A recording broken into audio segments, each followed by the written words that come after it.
Hi, Michael here. First of all, I would like to thank you for watching all of the videos from my tour in Spain. In the last video I asked you to submit your questions regarding the tour. So I'm gonna make a short summary of the tour and at the same time answer all your questions.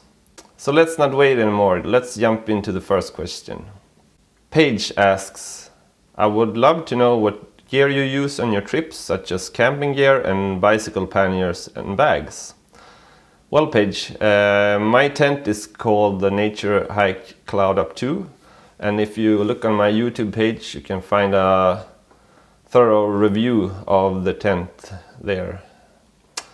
My sleeping bag is called the Aegis Max Ultralight Down Sleeping Bag, and I have a Sea to Summit Comfort Plus sleeping mat. I also use a pillow called the Aros Premium Pillow, and my camp stove is a Primus ETA cook set or something. I'll have to look that up.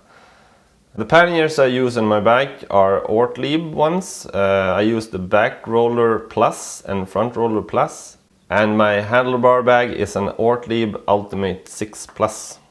I will try to do some reviews of all the gear I use in some upcoming videos during the next couple of months. So watch out for those. Marco from Finland, I guess, asks, what are the top 5 tips for any cyclist planning to go on tour in Spain? Well, that's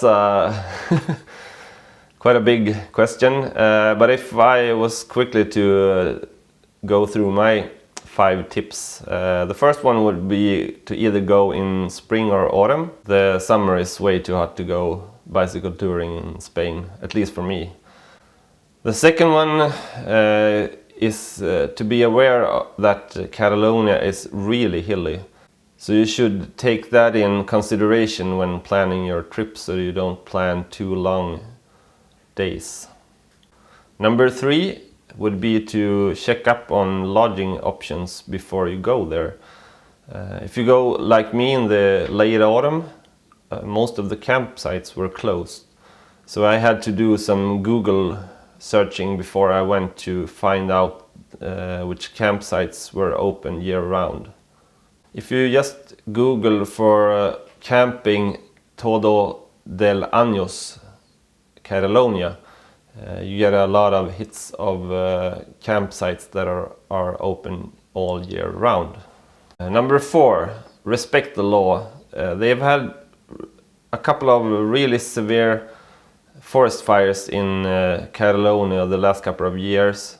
So the police are actually out looking for people lighting up fires in the forest. So I would never think about lighting a fire or even my gas stove in the forest. The fines, if they find you lighting up a small fire in the woods, would be really astronomical. Number 5, skip the big city. Barcelona is a great destination, but not as a bicycle tourist. Like in my video, I was lucky to find a cycle path that went like straight through Barcelona, but the infrastructure in Barcelona isn't really built for cyclists, more for pedestrians and cars. If you really have to go through Barcelona, I would recommend taking a bus or a train. The next question is from Abe. His concern is about being chased by fierce dogs. Any encounter with the dogs during your Spain tour or during your other long rides? Well, Abe, although I heard the dogs barking like all over the place, I actually never encountered any wild dogs. I think most of the dogs are locked up behind fences in dog yards. So I think you're pretty safe with dogs cycling in Spain.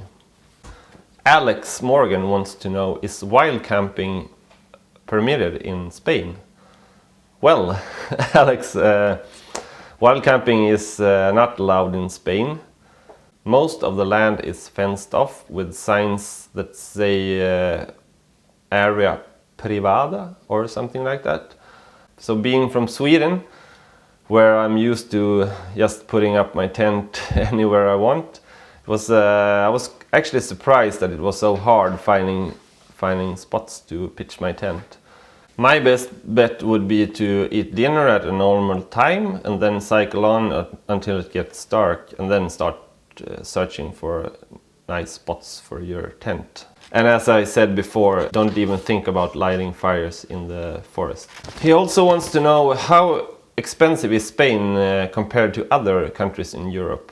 Well, I never actually ate at a restaurant during my time in Spain, so I can't speak about that. But supermarket prices are pretty average for the EU, I would say. It's a lot cheaper than in Sweden, but at the same time it's more expensive than in the Czech Republic that I visited last year. I managed to pay everything with my Visa card, except for the fees at the campsites. Those I had to pay with cash.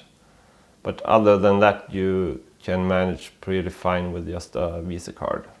As far as lodging, I think I paid around 15 euros for the first night when I stayed at the hostel. And I paid around 10 to 12 euros for the campsites. And the last question from Alex is about communication. How did you communicate in Catalonia? Spanish, English, French or Swedish?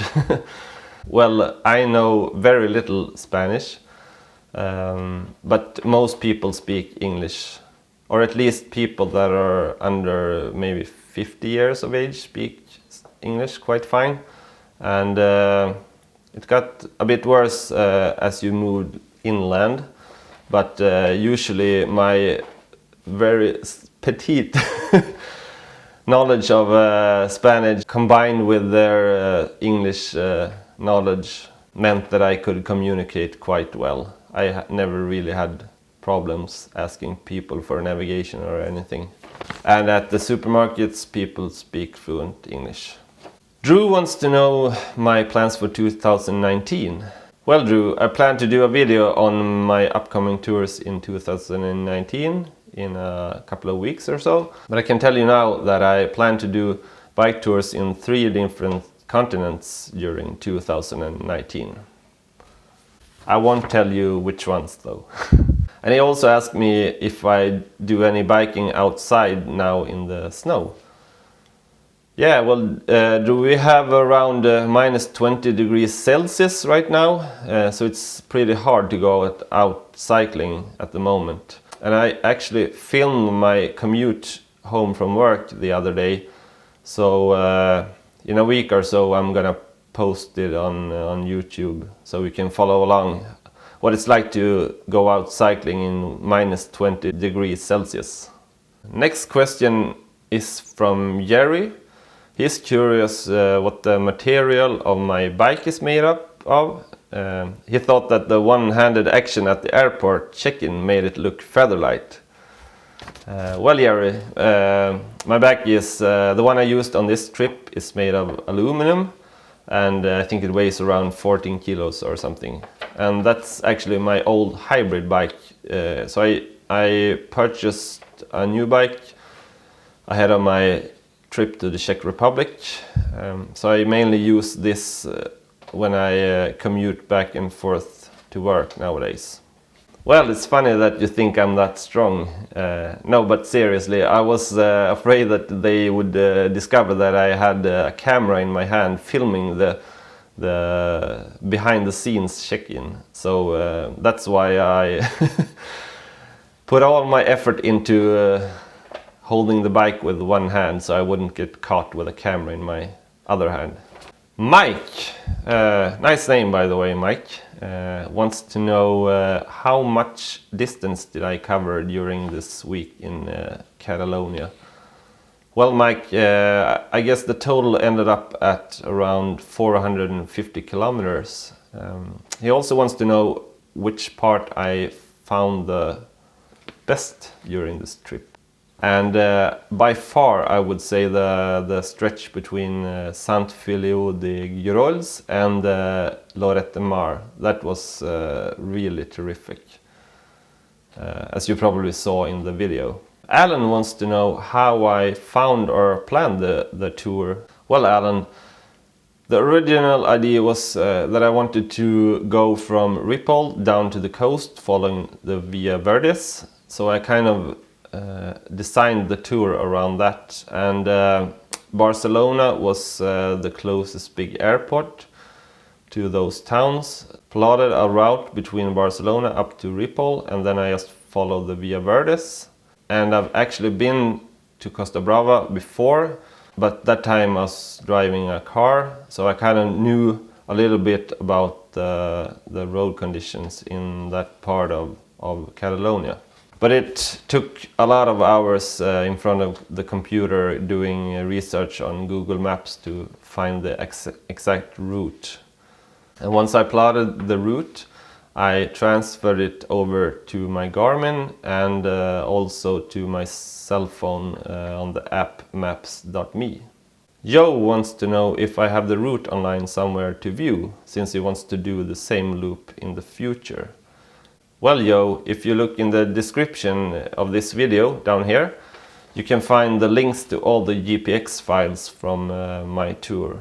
I've arranged them so it's usually one GPX file for each day. So you can just download those and export them to your cell phone or GPS. If you just click the little cog wheel in the upper right corner, you'll get a drop-down menu. And then you click Export to GPX and the file should start downloading. If you follow the route I did, you're gonna have a tough couple of the first 2 or 3 days. It's mainly just uphill the first 2 days up to Ripoll. Once there, you're almost at the highest point, and then you have a nice time going downhill the latter couple of days. However, I have one disclaimer regarding the route. I made a huge error during day 4 when I navigated totally wrong. I think I mentioned that in the video. I had to go through some tunnels, and if you can avoid that, that would be to recommend. The better route, instead of going through those tunnels, would be to take the road called I-521 instead. That's a bit more up and downhill, I guess, but I guess it's probably a lot safer considering the traffic was pretty bad on the route with the tunnels. Gwenda wants to know, how do you carry the bag you put your panniers in at the airport, or do you buy a new one each time you fly? Well, Gwenda, I have a pretty compactable and lightweight bag, so I just fold it up and put it in the bottom of one of my panniers, and it really doesn't take up that much space. So I hardly notice that it's there during the bike tour. So the trick would be to find a lightweight bag that also can withstand the handling at the airport. But I've also seen people just using a big black plastic bag over their panniers and taping it so everything stays together. Last question of the day is from Anton. He wants to know how I film my trips, what camera gear I use, and so on. Well, Anton, on this trip I mainly used 2 cameras. These 2. This is my old camcorder. I think it's maybe 6 or 7 years old. It's a Sony Handycam. So I mainly use this one when I'm talking to the camera or when I'm doing landscape shots. But this one is getting retired really soon. I've recently bought a Canon G7X. That's the one I'm filming this Q&A session on.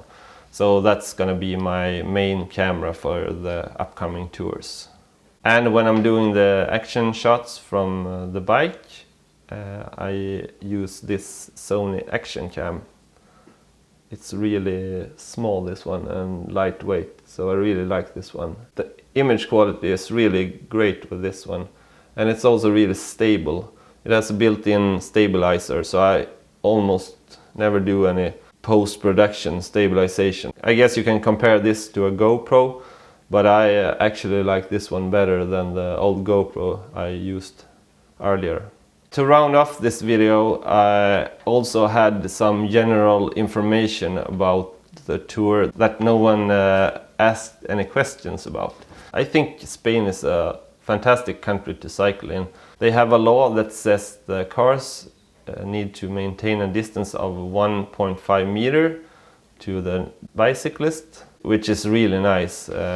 I was never afraid of any cars coming up really close to me. I didn't even bring a mirror or of some kind. I was quite comfortable cycling in Spain. Catalonia, as I said, is very hilly, so this tour is by no means an easy tour. If you have never been on a tour before, this one is maybe not the first you should go on. You can expect some really tough days in the beginning. I think the highest point I was at around 1200 meters above sea level, so it's quite a climb to get up there. I bought the gas to my gas stove at a Decathlon store, and those stores are spread out all over Barcelona, so you won't have a problem finding them. And they also have other camping gear if you need to add something to your gear or if you have forgotten anything back at home. The airport in Barcelona, El Prat, is really easy to cycle to and from. If you follow the GPX file from my first day, you can easily get into Barcelona. Don't, however, follow the GPX tracks from the 7th day, because that time I was like crisscrossing all over the place and ended up in the port somehow.